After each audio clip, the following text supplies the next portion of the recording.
जय मिथिला, जय मैथिली, जय गंगा। दिलीप दरभंगिया जी के अष्टजामक कैसेट संकीर्तन के संग दिलीप दरभंगिया के रंग के अपार सफलता के देखैत जय गंगा कैसेट भोला बाबा के नचारी के एल्बम हुनक सुंदर सन आवाज में लऽ कऽ आयल छथि, जकर नाम अछि अनाथक नाथ भोला। तलिया मिथिलांचलक भजन सम्राट दिलीप दरभंगिया जी के स्वर में सुनल जाओ अनाथक नाथ भोला।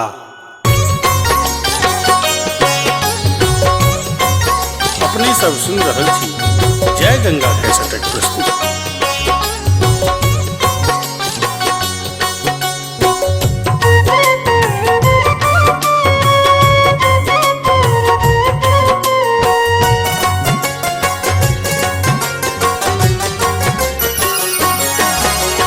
यो भोला यो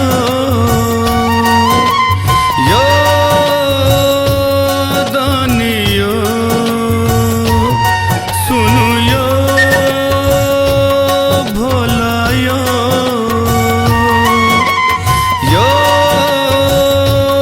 दानियो हरहु कलेश हमर शिव शंकर, हरहु कलेश हमर शिव शंकर।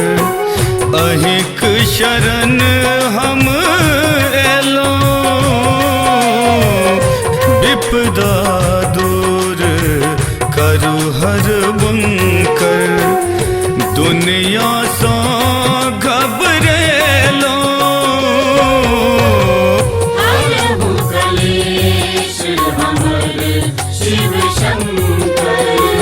हरहु कलेश हमर शिव शंकर।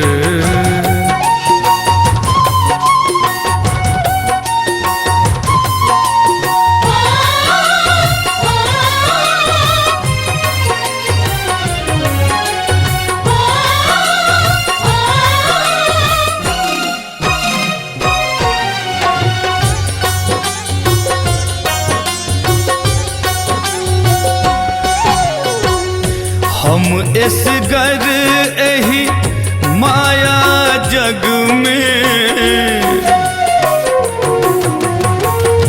हम इस घर एही माया जग में, हम इस घर एही माया जग में।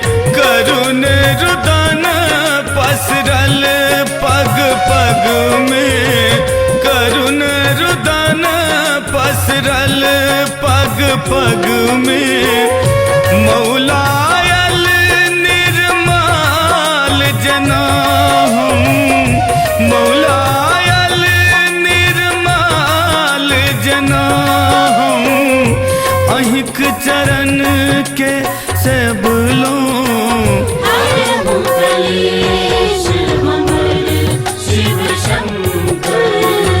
हरहु कलेश हमर शिव शंकर।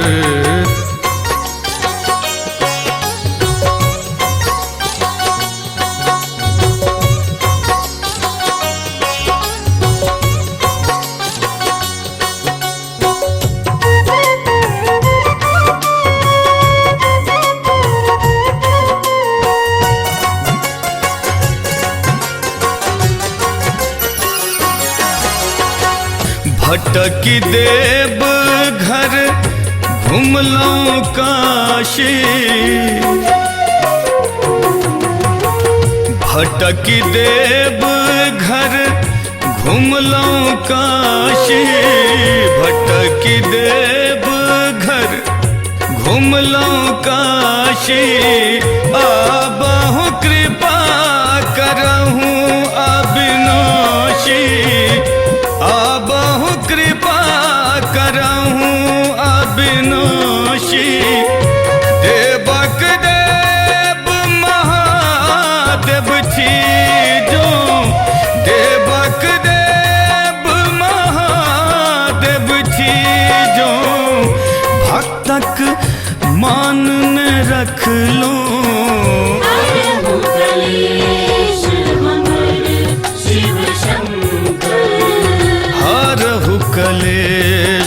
हमर शिव शंकर।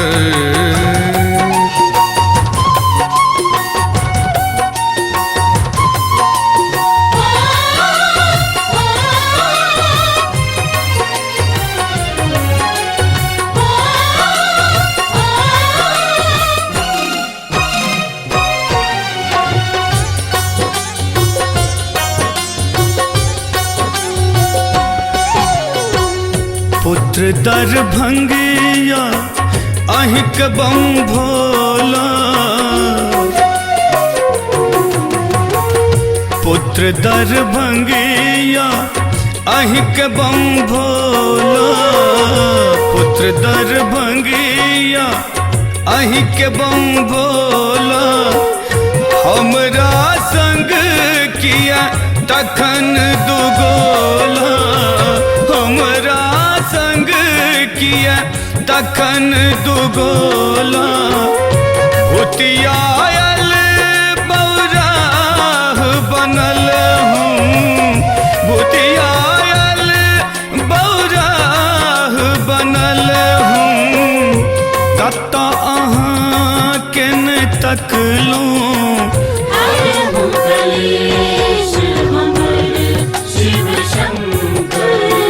हरहु कलेश हमर शिव शंकर। अहिक शरण हम एलौं, विपदा दूर करु हर बंकर। दुनिया सँ घबरेलौं, हरहु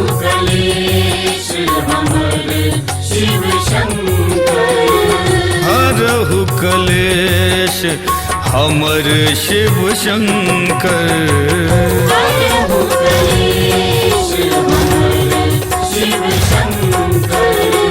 हरहु कलेश हमर शिव शंकर।